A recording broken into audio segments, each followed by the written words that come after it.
Hello welcome and अस्सलाम वालेकुम। उम्मीद है कि आप सब खैरियत से होंगे। Welcome back to another video. आज की वीडियो में हम बात करने लगी है एम्प्लॉयमेंट असेसमेंट की, बिकॉज ये वो टॉपिक है जो पिछले कुछ दिनों से इंट्रेंड था।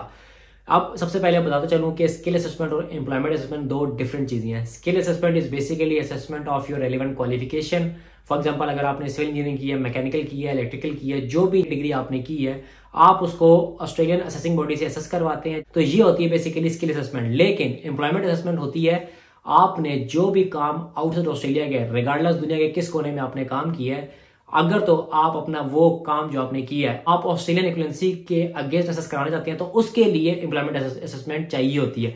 अब एम्प्लॉयमेंट असेसमेंट और स्किल असेसमेंट क्यों चाहिए? अगर तो आप ऑस्ट्रेलिया की पीआर में इंटरेस्टेड हैं, तो ऑस्ट्रेलिया का जो पीआर का सिस्टम है that is a point based system. उसमें आपको पॉइंट्स गैदर करने होते हैं, जिसमें आपके 15 पॉइंट्स होते हैं स्किल असेसमेंट के, और आपके एम्प्लॉयमेंट असेसमेंट के पॉइंट्स होते हैं दैट वेरीज फ्रॉम 0, 5, 10 एंड 15। ये नंबर ऑफ ईयर्स पे डिपेंड करता है। जितने नंबर ऑफ एक्सपीरियंस आपका होगा आप उसके अकॉर्डिंगली अपने पॉइंट्स क्लेम कर सकते हैं। आप एम्प्लॉयमेंट असेसमेंट के लिए लोग पूछते हैं कि कितनी फीस होगी या कौन से डॉक्यूमेंट चाहिए होंगे, तो मैं बताता चलूं कि जो एम्प्लॉयमेंट असेसमेंट है वो हर बॉडी की फीस डिफरेंट है और उसकी रिक्वायरमेंट डिफरेंट है।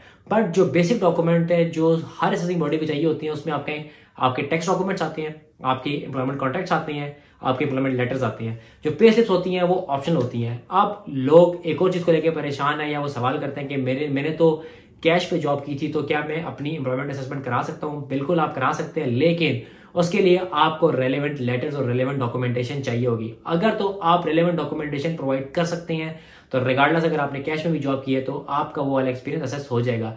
जैसे कि मैंने ग्रुप में पोस्ट किया था कि I am more than happy to take on cases. आप में से जो लोग अपनी एम्प्लॉयमेंट असेसमेंट कराना चाहते हैं वो मुझे मैसेज कर दें and then definitely I will be in contact with you guys. और आप में से जो लोग अपनी एम्प्लॉयमेंट असेसमेंट के केसेस आगे लेके चलना चाहेंगे, I am more than happy to assist you guys, but definitely I am going to charge you guys for that, क्योंकि मैं अपने टाइम का आप लोगों को चार्ज करूंगा।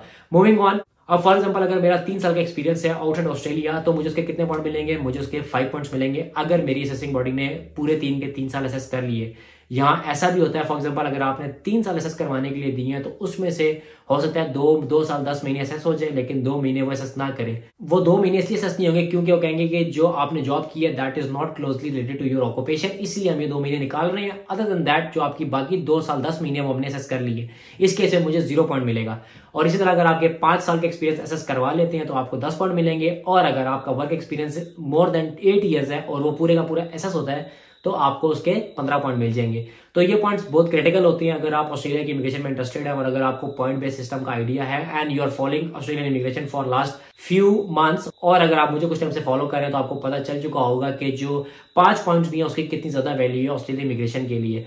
तो ये वो 5 पॉइंट है जो डिफरेंस क्रिएट करते हैं आपको इन्वाइट दिलवाने में। अब मैं जिन बॉडी को जानता हूं, मैं इंजीनियर ऑस्ट्रेलिया की बात करूंगा, जो most of the engineering occupations है वो इंजीनियर ऑस्ट्रेलिया असेस कर लेता है। और उसके साथ जो ऑस्ट्रेलियन कंप्यूटिंग सोसाइटी है वो आईटी से लिंक जितने ऑक्यूपेशन है उसकी असेसमेंट वो करते हैं। फिर इसी तरह वेट असेस बॉडी है जो मैनेजमेंट की काफी डिग्रीज को असेस कर लेता है। तो आप में से वो लोग जिनको नहीं पता कि उनकी कौन सी बॉडी है, उनके लिए सिंपल सा फॉर्मूला है कि आपने जाके अपना एनस्को कोड सर्च करना है, ANZSCO। वो कोड सर्च करें और उसके आगे लिखा जाता है कि आपकी रेलिवेंट असेसिंग बॉडी कौन सी है। वो जो बॉडी का नाम होगा वही आपका स्किल भी असेस करेगी और वही बॉडी आपकी एम्प्लॉयमेंट भी असेस करेगी। एक चीज बता चलता हूँ, ACS के लिए अगर आपकी डिग्री आउटसाइड ऑस्ट्रेलिया है तो उसके लिए आपको minimum 2 years of work experience चाहिए होता है अपनी स्किल असेसमेंट के लिए।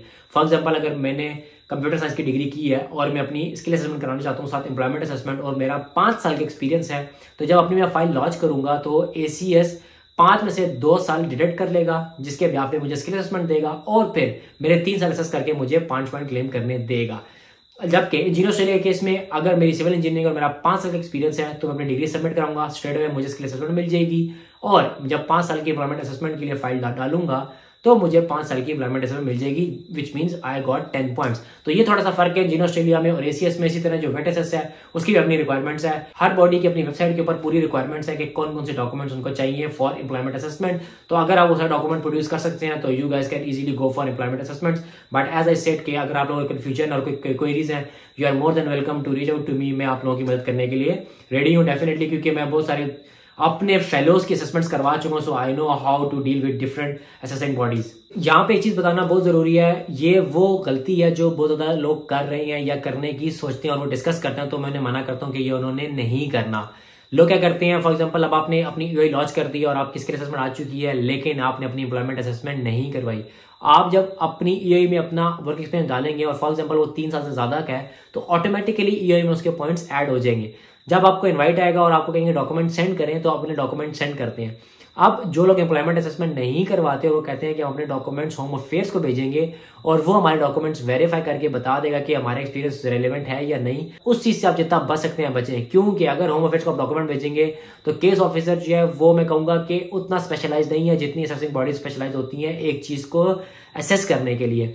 फॉर एग्जाम्पल अगर कोई केस ऑफिसर है वो आपसे पे स्लिप भी मांग सकता है, टैक्स सर्टिफिकेट मांग सकता है, एम्प्लॉयमेंट लेटर्स मांग सकता है, एम्प्लॉयमेंट कॉन्ट्रैक्ट मांग सकता है, ऑर्गेनाइजेशनल चार्ट मांग सकता है जिसमें आपकी पोजीशन के बारे में मेंशन होगा। जबकि अगर आप अपनी असेसिंग बॉडी के पास जाएंगे तो हो सकता है आपको टैक्स डॉक्यूमेंट्स, एम्प्लॉयमेंट लेटर्स और टैक्स सर्टिफिकेट्स आपका काम हो जाए। तो इसीलिए हाईली रिकमेंडेड है कि अपनी असेसिंग बॉडी से असेसमेंट कराएं और होम अफेयर्स के ऊपर मत छोड़ें कि वो आपको डॉक्यूमेंट देख के बताए कि आपका एक्सपीरियंस लीजिट है या नहीं।